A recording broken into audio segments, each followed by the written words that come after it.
Hello दोस्तों, राधे राधे, जय श्री श्याम। और कैसे हैं सब? सब अच्छे होंगे, सब बढ़िया होंगे। और यहाँ पर दीदी और मैं शिवांशी जा रहे हैं मंदिर घूमने। तो दीदी कह रही थी बस 1-2 दिन के लिए रुकी हूँ अभी, तो मंदिर हो आते हैं, नहीं कब आने को होता है, नहीं टाइम मिलता तो नहीं आ पाती।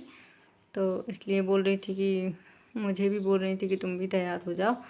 तो मैंने बोला ठीक है। और कृष्णा को मम्मी जी देखे रहेंगी घर पे और जल्दी लौट आएंगे। तो बस मंदिर आ गए हैं हम लोग।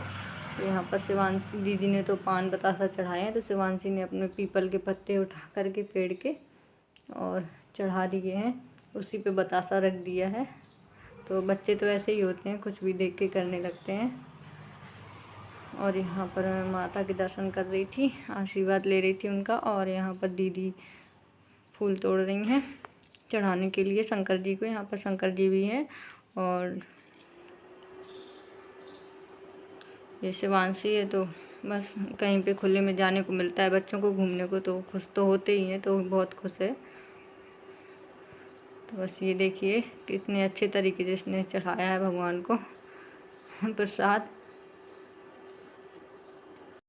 तो बस अब हम लोग घर निकल रहे हैं, पूजा हो गई है, दर्शन भी कर लिए हैं और मंदिर की सफाई वगैरह हुई है। तो गीला है थोड़ा,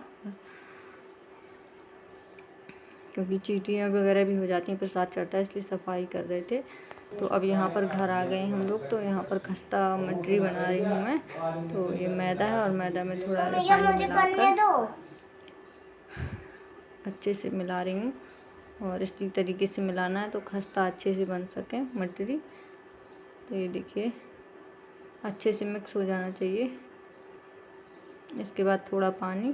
तो आटा भी ज़्यादा टाइट नहीं रखना है, ना ज़्यादा टाइट और ना ही ज़्यादा गीला रखना है। इस तरीके से इसमें मोमन मिला लेते हैं, मोमन ही बोलेंगे। तो और अगर घी मिलाना है तो घी भी मिला सकते हैं। तो मैंने रिफाइंड ही मिलाया था, और अजवाइन, जीरा और नमक, बस इतनी चीज़ें मिलाई थी। और अच्छे से आटा को गूँथना है। ये जीरा मिला रही हूँ, पहले अजवाइन डालिए। और यहाँ पर अब नमक मिलाना है। तो इतने में मैंने आधा चम्मच नमक लिया था कि ज़्यादा ना हो जाए, तो इतना ही मिलाया था। थोड़ा और डाल देते हैं, तो 1 चम्मच हो गया लगभग। तो नमक तो सोच समझ के ही मिलाएंगे, फिर उसमें कुछ नहीं हो सकता, कम ही रह जाए तो वो अच्छा है। मतलब ना ज़्यादा कम हो ना ही ज़्यादा हो। तो लिमिट भर ही मिलाया था नमक और सब मिक्स कर लिया। अब इसमें पानी डाल के अच्छे से गूँथ लेंगे।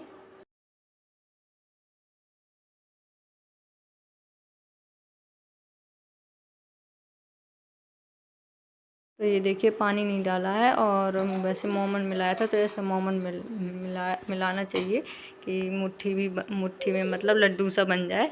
तो इतना होना चाहिए, तभी अच्छे खस्ता बनेंगे, खस्ता मटरी बनेगी। तो इस तरीके से हो जाना चाहिए। और पानी थोड़ा डाल के अच्छे से मिक्स कर लेते हैं। तो ये देखिए अब मैं पानी डालूँगी।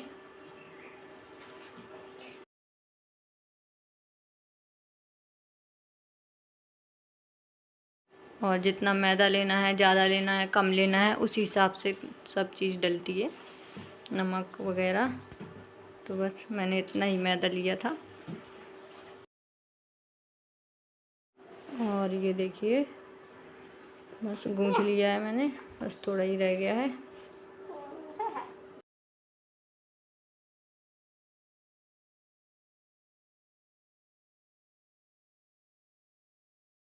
तो बस मटरी बनाने की तैयारी तो हो गई है, बनाने को रह गया है।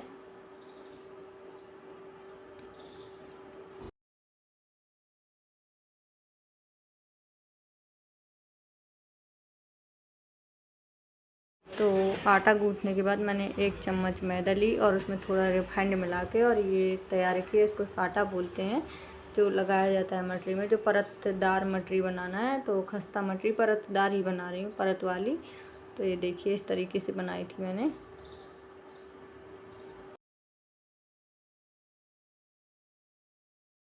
तो सबसे पहले मैंने आटा की लोई ले ली थी, अलग अलग भागों में कर लिया था।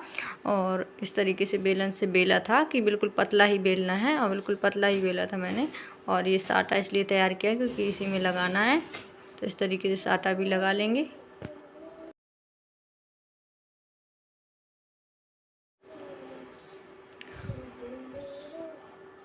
तो बस अच्छे से लगा लेना है कि अच्छे से सब में लग जाए पूरे में, और इस तरीके से फोल्ड करते जाना है। और मैं भी पहली बार ही बना रही हूँ, तो आराम से ही बना रही हूँ, कहीं कुछ बिगड़े ना, उसमें अच्छी ही बन जाए। तो इस तरीके से फोल्ड करना है।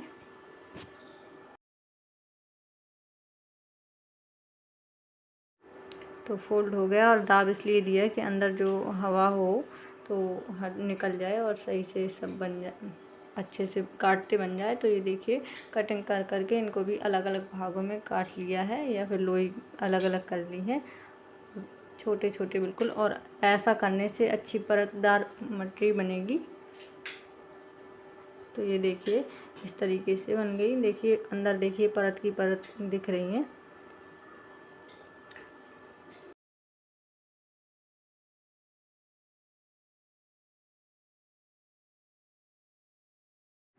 तो मैंने बेलन से बेल के और सब ऐसे ही इसी तरीके से मोड़ के, मतलब फोल्ड कर करके और तैयार कर लिए हैं।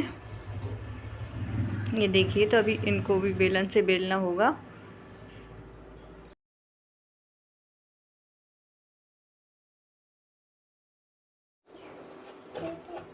तो अलग अलग भाग हैं, तो इनको इस तरीके से गद्दी के सहारे, जो अंगूठे की तरफ का भाग होता है उसी तरफ से अच्छे से दबाना है, और इसके बाद बेलन से बेलना है। तो जितनी भी पीसेस हैं सबको बेलन से एक बार में बेल के रख लेती हूँ। पहले बता देती हूँ कि किस तरीके से करना है। और 4-5 बेलन से बेल करके और उनको फोल्ड करना है। तो किस तरीके से करना है बता रही हूँ आपसे। तो ऐसे बेलना है, थोड़ी पतली ही रहनी चाहिए, और ज़्यादा मोटी हो जाएगी तो अंदर से सिकेगी नहीं अच्छे से।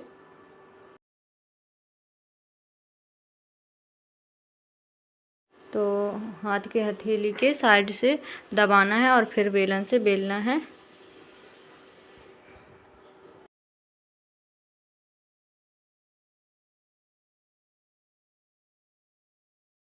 तो सारे पीसेस हैं जितने भी, इसी तरीके से करते जाना है, और इसमें साटा लगाना है और फिर मोड़ देना है और फिर से साटा लगाना है और फिर से फोल्ड करना है इस तरीके से।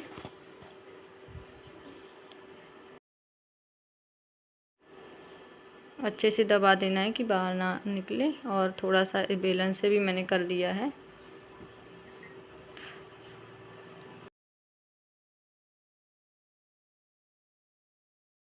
और फोक से इस तरीके से इसमें कर देना है। अच्छे से सिक भी जाएंगे ऐसा करने से, और डिज़ाइन भी अच्छी दिखेगी। तो ऐसे ही करना है।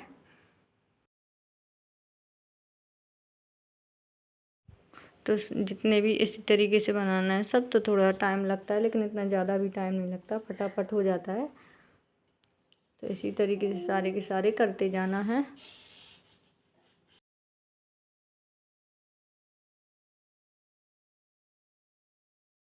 तो मैं पहले इस तरीके से कर लेती हूँ, फिर बेलन से बेलूँगी, और फिर उसके बाद साटा लगा लगा के मोड़ मोड़ के और रखती जाऊँगी। तो ये देखिए ये इतने सारे बना लिए हैं।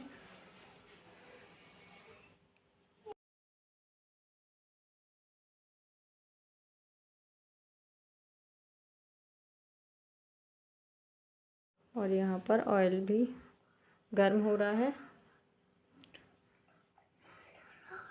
और बिल्कुल धीमी आंच में, मतलब धीमी नहीं मीडियम आंच में अच्छे से ऑयल गर्म हो जाए, उसके बाद ही डालना है सेकने के लिए। तो अच्छे से सिक जाए इसके बाद ही निकालना है, नहीं तो अंदर कच्चे रह जाएंगे, क्योंकि थोड़ा मोटे भी हैं इसलिए। तो ये देखिए सारे के सारे मैंने डाल दिए हैं, और एक ही बार में नहीं डाले हैं, और 2-3 बार में निकल आए थे, मतलब सिक गए थे। और जितने ही हैं, और उसी हिसाब से ऑयल भी डाला है, और डूब जाने चाहिए तो डूब जाते हैं, और बाद में उनको पलटना है जब अपने आप सिक करके ऊपर आ जाते हैं फूल के। उसके जैसे जिस तरीके से पूड़ी अपने आप सिक जाती है तो ऊपर आ जाती है, इसी तरीके से तभी बाद में पलटना है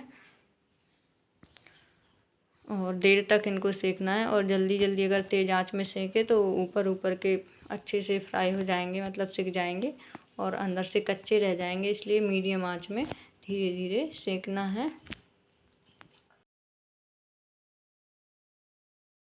तो टाइम तो लगता ही है ऐसी चीज़ों को सेकने में। और मैदा की है, अगर आटा की बनाना है तो हम आटा की भी बना सकते हैं इसी तरह से।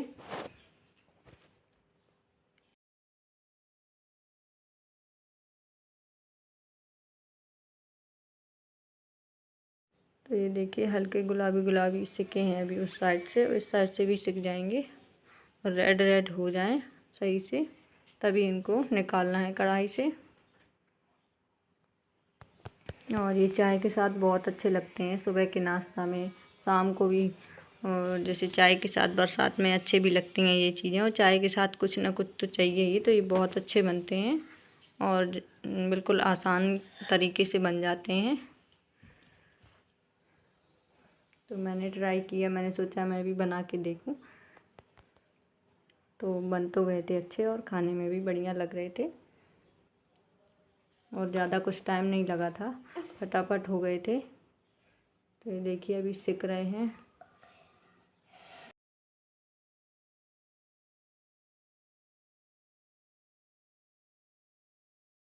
और बच्चों को भी बहुत पसंद आते हैं ये चीज़ें, तो शिवांशी को भी अच्छी लगी थी। और ऐसे मिर्च वगैरह की चीज़ें जैसे बना दो कुछ तो नहीं, बच्चों को पसंद आते, और इसमें नमक ही डला है तो बस बच्चे भी खा लेते हैं, पर सिक जाएं अच्छे से तो ही सही है, कच्चे ना रह जाएं। तो ये देखिए इस तरीके से सिक गए हैं। तो ये देखिए इस तरीके से अच्छे से सेंक लिया था इनको और 2-3 बार में हो गए थे बस। और यहाँ पर खस्ता मटरी बनकर हो गई है तैयार। तो आप लोग भी बताइएगा ज़रूर कि कैसी बनी है, और आप भी ट्राई करिएगा घर में, अच्छी बनती है और अच्छी भी लगती है खाने में। तो मैं चलती हूँ, इसी के साथ कर रही हूँ अपने आज के ब्लॉग का एंड। मेरा आज का ब्लॉग अच्छा लगा हो तो प्लीज़ लाइक कीजिए, न्यू है तो सब्सक्राइब कीजिए और कमेंट करके ज़रूर बताइए कि मेरा आज का ब्लॉग कैसा लगा। तब तक के लिए राधे राधे, जय श्री श्याम।